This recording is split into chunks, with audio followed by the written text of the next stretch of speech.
Waouh! Qu'est-ce que c'était que ça?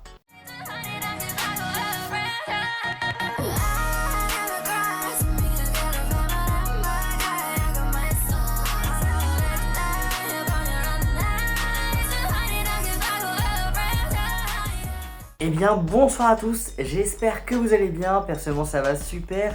On se retrouve ce soir pour faire la review de ce Royal Rumble 2025. Un Royal Rumble qui a été d'une part prévisible et d'une part hyper beaucoup méga imprévisible. Vous allez voir par la suite. Mais avant qu'on en parle plus en détail, n'hésitez pas à vous abonner s'il vous plaît, à mettre la cloche de notification, à mettre le petit pouce bleu parce que ça fait toujours plaisir, pardon. Et nous, on peut parler du premier match. Et donc, premier match, c'était le Women's Royal Rumble. Et donc là, j'avais dit Io Sky, voilà, qui gagnait. Et non, ce n'a pas été Io Sky. Après, bon, elle faisait partie de mes favorites. Celle qui a gagné, bien évidemment, c'est Charlotte Flair. Alors, avant de parler de la vainqueur, je vais parler de ce que j'ai pensé en négatif et de ce que j'ai pensé en positif du show. Alors, on va commencer par le négatif. Niveau négatif, j'avoue que la 30e participante, je vais peut-être être aigri, je sais, mais la 30e participante, qui est Nikki Bella, waouh, j'avoue que ça m'a mis une claque, mais pas dans le bon sens. J'avoue que là, j'étais vraiment dégoûté, mais dégoûté, quoi. Vraiment, voilà, j'étais dépité. Je m'attendais à une Becky Lynch, à une Jade Cargill. Mais rien de tout ça, rien de tout ça. Après, je sais que beaucoup de personnes spéculaient pour Edge Lee. J'ai essayé de pas trop y faire gaffe parce que je me suis dit, voilà, je vais pas me hyper pour rien sur ces dernières heures parce que j'ai fait une vidéo hier où j'en parlais. Mais là, voilà, je voulais pas trop me hyper par rapport à Edge Lee, j'ai bien fait. Mais en fait, ni Becky Lynch ni Jade Cargill n'ont été là. Donc ça, c'est vrai que ça m'a étonné, mais pas dans le bon sens parce que franchement, j'étais quasi sûr qu'elles allaient être là. Donc ouais, franchement, Nikki Bella, je veux dire... on souffle quoi, on souffle. Après peut-être qu'il y en a ils sont contents, je les comprends, mais moi personnellement je suis dégoûté, j'étais dégoûté en tout cas. Après niveau point positif, il y a plusieurs superstars de NXT qui ont été présentes, Jada Parker, Lash Legend, Julia, Roxanne Perez et Stephanie Vaquez, voilà. Donc 5 superstars quand même de NXT, ce n'est pas rien, dont Roxanne Perez qui a fait la performance de la soirée en rentrant en 3ème position. Et en terminant deuxième, avant-dernière du coup de ce Royal Rumble en étant éliminé par Charlotte Flair. C'était fou de voir Roxanne Perez faire une telle performance, c'est dingue, franchement comme début, il y a limite pas mieux, elle aurait pu remporter le Royal Rumble, ce qui m'aurait fait plaisir, mais non, franchement, très content de sa performance, très content, parce que tout simplement, voilà, Roxanne Perez, j'adore cette catcheuse, c'est l'une de mes catcheuses préférées, donc ouais, très content de sa perf. Et ouais, bon, même si elle s'est fait éliminer à la fin, je pense que elle va rester quand même, sa performance va rester dans la mémoire de beaucoup de personnes, je pense. Et donc, maintenant on va parler du résultat. Charlotte Flair qui gagne. Alors, Charlotte Flair qui gagne, moi de toute façon j'avais mis soit Io Sky, soit Charlotte Flair. Le truc c'est que Charlotte Flair, le fait qu'elle ait gagné, je trouve ça cool, mais dans ce cas-là, il aurait pas fallu annoncer Charlotte Flair en fait. Il aurait pas fallu l'annoncer, au moins ça aurait été une surprise, et elle serait revenue, elle aurait gagné, et là en fait tu l'annonces et t'annonces la vainqueur en fait. C'est pas fou comme méthode. C'était un peu ça m'a un peu dégoûté. En plus, voilà, son entrée elle a duré 3 minutes. Donc bon, c'est vrai que la plupart des entrées ont été minimes par rapport à celle de Charlotte Flair. Donc bon, on s'attendait même quand elle est rentrée à ce que ce soit elle qui gagne. Ça a été le cas. Et après, bon, dans tous les cas, ça ne me dérange pas dans le sens où on sait ce qu'on va avoir Mania. On sait très bien qu'on va pas avoir un Charlotte Flair Rhea Ripley. On sait très bien qu'on va avoir un Charlotte Flair contre Tiffany Stratton. Et ça, c'est un match qui personnellement me hype. Donc ça me dérange pas.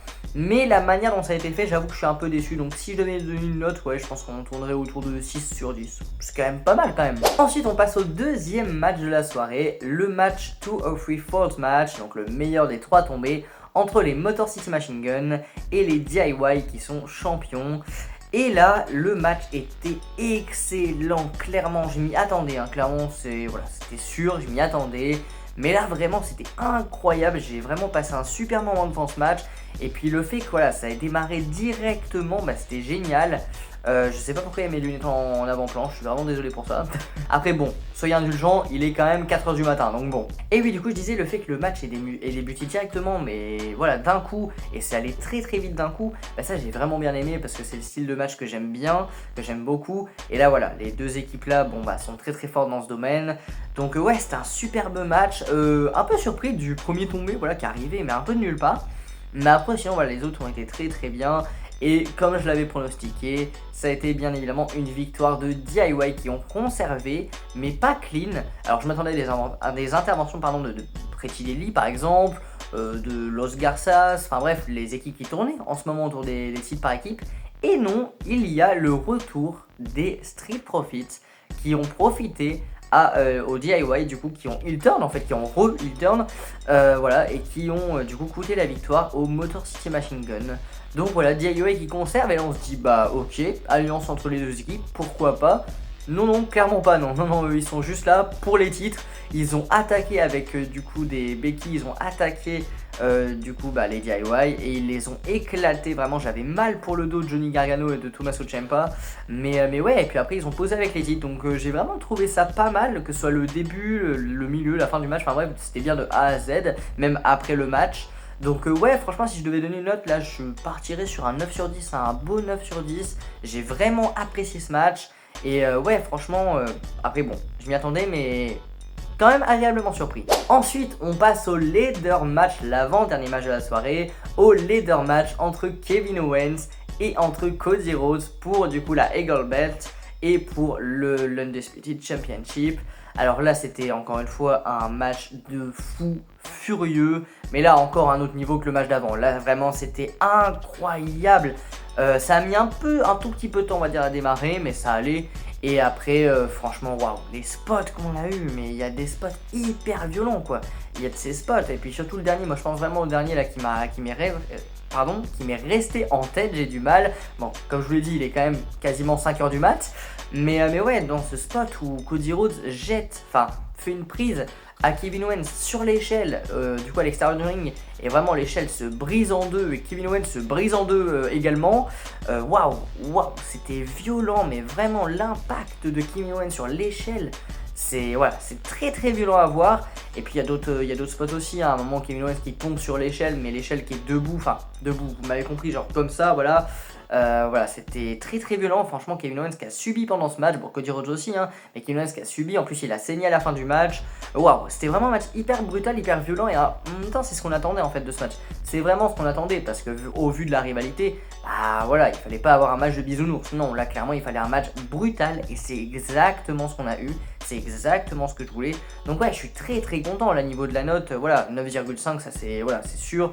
Je vais pas dire 10 parce que voilà, je vais pas dire 10, mais 9,5 parce que c'était incroyable.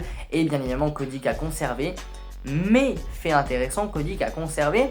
Et à la fin, on pense qu'il part avec son titre. Non. Il y a Sami Zayn qui est en train de vérifier si tout va bien du côté de Kevin Owens. Et là, t'as Cody Rhodes qui se met sur la table des commentateurs et qui pose avec son titre. Ça m'a vraiment fait penser à un méchant là, ça m'a fait penser à un heel. Là c'était vraiment pas un comportement de face qu'a eu Cody Rhodes. C'est très très intéressant ce petit truc là, voilà, cette petite phase où Cody Rhodes monte sur la table des commentateurs et pose avec son titre alors que Kevin Owens est en sang et limite il a deux doigts de mourir quoi. Waouh, c'était très très violent et très très surprenant de voir Cody Rhodes faire ça. Et ouais, franchement, on se rapproche de plus en plus vers un Cody Rhodes Homelander. Et le main event, on va parler du Royal Rumble match masculin. Et là, il y a des choses à dire. Là, il y a énormément de choses à dire. Alors déjà, les deux premiers, c'est Penta, respectivement, c'est Rey Mysterio et Penta, donc déjà très très beau face à face pour commencer. Ensuite, bon voilà, il y a des participants de part et d'autre assez lambda. Et à la 15e position, on a un certain Joe Hendry qui fait une apparition surprise. Voilà, en plus le champion de TNA, voilà, il est champion. Et là, la foule qui explose et qui chante son thème, vraiment comme si tout le monde le connaissait à fond. Alors qu'il n'a jamais été, j'allais dire du côté de la WWE, si, mais il n'a jamais été dans le roster principal. Donc j'ai vraiment trouvé ça incroyable, la réaction du public. Et ouais, non, franchement, j'étais très très content de le voir. Je parle de retour, mais j'ai même pas parlé du retour d'Alexa Bliss dans le Royal Rumble féminin, excusez-moi. J'ai pas parlé du retour d'Alexa Bliss alors que franchement, j'étais trop heureux de la voir. En plus, il y avait des rumeurs qui disaient qu'elle allait pas être là, et finalement, si elle était bien là, donc très très content de la voir. Mais voilà, c'était une petite aparté pour parler d'Alexa Bliss, parce que j'ai oublié d'en parler juste avant, dans le premier match de la soirée. Donc voilà, donc pour parler de Joe Hendry, très très content, il a fait une bonne petite perf. Et juste après, on a un certain Roman Reigns qui arrive, donc là, enchaînement de malade. Et après, on a Drew McIntyre qui arrive. Ok, ok, waouh, l'enchaînement de fou. Ouais, franchement, il y a eu pas mal de beaux enchaînements au niveau des entrées. Après, bon, il y a eu John Cena qui arrive et CM Punk, Seth Rollins, un face-à-face en plus avec Roman Reigns, Seth Rollins, CM Punk et John Cena, c'était fou. Ouais, il y a eu aussi le retour pardon, d'AJ Styles, qui était génial. On a eu un très très beau face-à-face entre Braun Breaker et Roman Reigns. Enfin bref, on a eu vraiment d'excellentes choses dans ce Rumble. On a vraiment eu des choses hyper intéressantes. On a eu forcément Jacob Fatu qui a fait une excellente perf là encore. Un beau face-à-face avec Roman Reigns, hein, ça sent le match à Mania, je l'espère en tout cas. Donc ouais, pas de The Rock par contre, pas de The Rock. Donc à mon avis, The Rock, je pense qu'il sera pas là. Et bon, c'est pas plus mal franchement. Parce que bon, ok, tu fais le match du coup Roman Reigns, The Rock à Mania. Bah ouais, ok, ça vend des billets, mais franchement sur le ring, on sait très bien que ça va être un match oubliable si tu fais ça. Et bah ça va être limite décevant, parce que les gens vont se dire, bah au final on attendait tous ça, et puis bon, ça n'a pas été fou. Donc ouais, autant voilà, maintenant je suis parti de la team où si ce match n'arrive pas, bah c'est pas grave, c'est pas grave. C'est même pas plus mal je trouve, donc voilà, pas de The Rock mais c'est pas plus mal. Et ouais, franchement très très bon Royal Rumble. Bon, 30e Logan Paul, ça m'a un peu déçu, voilà, le 30e sur Logan Paul, décidément j'ai pas été gâté par les 30e sur ce Royal Rumble. Mais ouais, du coup 30e Logan Paul, ça j'étais un peu deg. Après voilà, franchement il a été éliminé, bah non j'allais dire il a été éliminé assez vite, mais non, clairement il a été dans le trio final, pardon. Ça m'a un peu dégoûté ça aussi, hein, clairement, parce que je déteste Logan Paul. Mais ouais, CM Punk qui élimine d'ailleurs Seth Rollins et Roman Reigns en même temps, puis qui se fait éliminer. Et après t'as Seth Rollins qui pète un câble sur Roman Reigns, sur CM Punk. Et vraiment il pète un câble, même sur Paul Heyman. Il l'a pas frappé Paul Heyman, mais il a pété un câble. Et je me suis dit, bah est-ce que ce serait pas un peu le heel turn de Seth Rollins du coup? Donc ouais, c'était assez impressionnant. La réaction de Seth Rollins, je pars un peu dans tous les sens hein, dans les résultats, mais bon. Il est 5h du match, je le répète, encore une fois. Donc ouais, non, très très surprenant. Et j'ai hâte de voir du coup la suite, parce que je suis un peu dans le flou par rapport à Roman Reigns. Toujours dans le flou par rapport à Roman Reigns, par rapport à CM Punk, par rapport à Seth Rollins. Donc ouais, j'ai hâte de voir. Et donc le trio final, on se retrouve avec Logan Paul, avec John Cena et avec Jey Uso. Et là, clairement, je me dis, c'est John Cena qui va gagner. Qui va gagner, à moins que Logan Paul gagne avec les rumeurs qu'on avait eues concernant un match Logan Paul Gunther. Sauf que là, clairement, j'étais à fond derrière Cena. Même si de base, j'étais pas trop pour le fait qu'il gagne ce Rumble, je me suis dit, bah, quitte à choisir entre Logan Paul et John Cena, bah, choisis John Cena. Et je pensais même pas à Jey Uso, pour moi, il allait se faire éliminer en 3ème. Et non, c'est Logan Paul qui se fait éliminer. Donc je me dis, ok, d'accord, bon, on finit face contre face. Et pour moi, John Cena allait gagner. J'y pensais même pas au fait que Jey Uso pouvait gagner. Et les deux sont à l'extérieur, enfin sont sur la rambarde du ring. Et John Cena veut porter son AA, sauf que Jey Uso l'en empêche, enfin Jey Uso esquive. Il remonte sur le ring, il pousse John Cena et John Cena tombe. Il a les deux pieds en dehors du ring, la cloche sonne et Jey Uso est le vainqueur du Royal Rumble de 2025. Alors je vous avoue que je suis vraiment choqué. Là encore, hein, je fais ma vidéo, je suis vraiment choqué. Limite après je vais me revoir le match pour être sûr que ce soit bien lui qui ait gagné. Parce que ouais, je suis choqué, je m'y attendais. Mais à aucune seconde je m'y attendais. À aucune seconde je me suis dit, c'est Jey Uso qui va remporter. Et c'est hyper intéressant, c'est hyper intriguant en fait. Je me demande ce qui va se passer. Est-ce qu'on part sur une Hitmania face à Gunther? Est-ce qu'on part vers un Jey Uso Cody Rhodes? Il y a beaucoup de choses qui peuvent être faites là, c'est très très intéressant. Franchement, je suis intrigué et très très surpris. Et très très surpris dans le bon sens en fait. Très très surpris dans le bon sens parce que c'était... Ouais, en fait, c'est, je pense, l'un, si ce n'est le Royal Rumble le plus imprévisible de l'histoire niveau du résultat, clairement. Excusez-moi, à aucun moment on pouvait se dire Jey Uso va gagner. Clairement, on se disait soit c'est CM Punk, soit c'est John Cena, soit c'est Seth Rollins, soit c'est Roman Reigns même. Mais à aucun putain de moment, je me suis dit Jey Uso va gagner. Jamais de la vie, même quand il était dans le duo, dans le trio final, jamais de la vie, je me suis dit c'est Jey Uso qui va gagner. Et s'il a putain de gagné, et je suis à fond derrière lui, maintenant, j'ai hâte de voir la Hitmania. Et ouais, hâte de voir ce qu'ils vont faire avec lui en fait.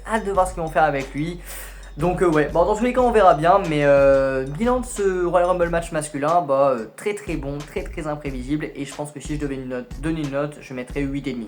En tout cas là c'est la fin de cette vidéo review de ce Royal Rumble de 2025, un Royal Rumble qui m'a vraiment plu, qui était vraiment imprévisible et j'adore ça, enfin imprévisible avec quelques résultats, mais sinon voilà, c'est sûr qu'avec le Rumble féminin c'était pas hyper imprévisible, mais voilà un très bon Rumble je trouve, pas le meilleur Royal Rumble de l'histoire comme il a été vendu, mais l'un des meilleurs Royal Rumble de l'histoire, ça je pense que c'est une certitude, je pense qu'il fait partie du top 10. Donc ouais, franchement très content. Et puis voilà, dites-moi ce que vous en avez pensé en commentaire. Et nous, on se retrouve pour une prochaine vidéo de boss. Ciao ciao.